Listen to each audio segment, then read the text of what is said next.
Bonjour à tous. Aujourd'hui, une vidéo qui me tient particulièrement à cœur sur le postpartum. Déjà, qui suis-je? Je m'appelle Johanna, je suis une ancienne préparatrice en pharmacie, devenue naturopathe, spécialisée dans la périnatalité, c'est-à-dire de la préconception jusqu'aux 5 ans de l'enfant. Pourquoi le sujet du postpartum me tient particulièrement à cœur? Parce que j'en ai un peu marre, vraiment marre, de voir que l'on se prépare énormément pour le jour de l'accouchement, mais alors, mis à part la chambre, absolument rien pour le postpartum, ou presque. Or, c'est pas le moment de l'accouchement qui est le plus éreintant. Bien sûr, c'est challengeant, ça va venir vous chercher vraiment en dedans de vous, etc. Et c'est important de se préparer parce qu'il y aura des conséquences sur votre postpartum.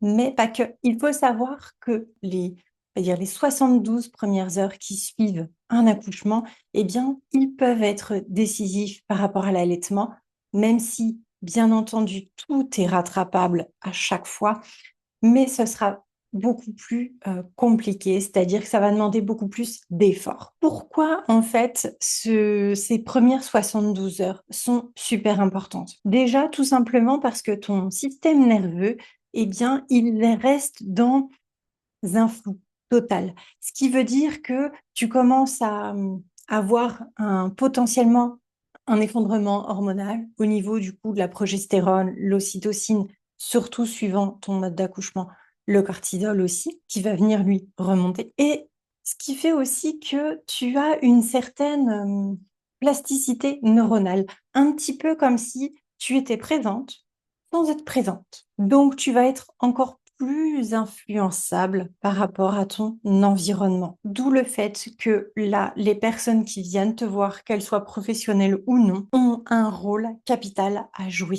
Là, pour le coup, je m'adresse au nouveau papa.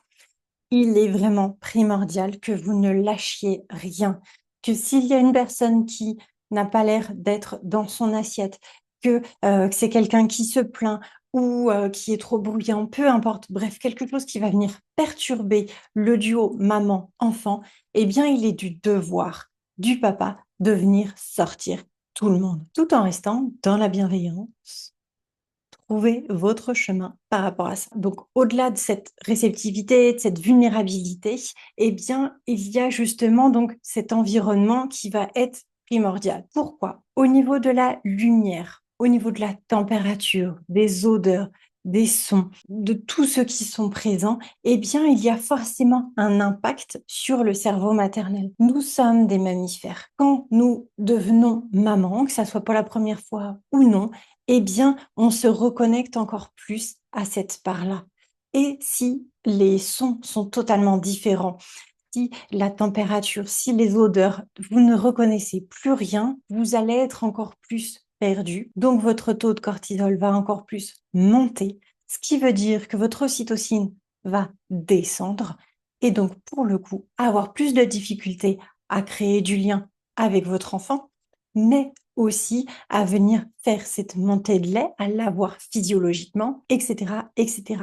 C'est ultra important, je pense, en tout cas, pour que le baby blues soit le moins important possible, pour éviter la dépression postpartum, c'est de miser aussi sur cette période-là. Peu importe le lieu où vous choisissez d'accoucher, il faudra vous bien penser que la chambre dans laquelle vous serez, eh bien, ce sera la vôtre. Il faudra faire tout ce que vous pouvez pour aménager cette chambre comme vous en avez besoin et envie. Également, dans ces 72 heures-là, il y a vraiment une bascule identitaire qui doit se faire. D'une, vous devez faire le deuil de votre vie d'avant, votre deuil, et ça on n'en parle pas, de votre bébé fantasmé. Et là, c'est valable vraiment pour les deux parents parce que c'est normal en fait d'avoir rêvé votre enfant, de l'avoir imaginé comme ceci ou comme cela, avec tel caractère, d'avoir aussi imaginé votre accouchement,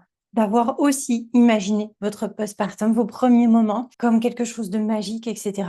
Et peut-être que ça ne s'est pas passé comme vous l'espériez. C'est OK. Il faut d'abord l'accepter, le vivre pleinement pour pouvoir laisser aller cette partie-là. Et donc, ça peut être intéressant soit de créer vos propres rituels de venir, en tout cas, dans tous les cas, accueillir toutes ces émotions, accueillir toute cette désorientation que vous allez forcément connaître. Bien sûr, si c'est votre quatrième enfant, vous connaîtrez un petit peu moins cette désorientation, ou tout du moins, elle arrivera plus tard. Mais c'est normal, en tout cas, de la ressentir. Pourquoi, justement, moi, je propose ces immersions en postpartum, donc c'est-à-dire que je me déplace chez vous de 5 à 18 jours, suivant votre besoin, suivant ce que l'on a convenu, et bien parce que ça permet vraiment qu'il y ait une présence finalement qui soit rassurante pour vous, parce que si je me déplace, c'est que nous nous sommes rencontrés déjà plusieurs fois auparavant pour le suivi pendant la grossesse, pour aussi vous apporter en fait toutes mes connaissances,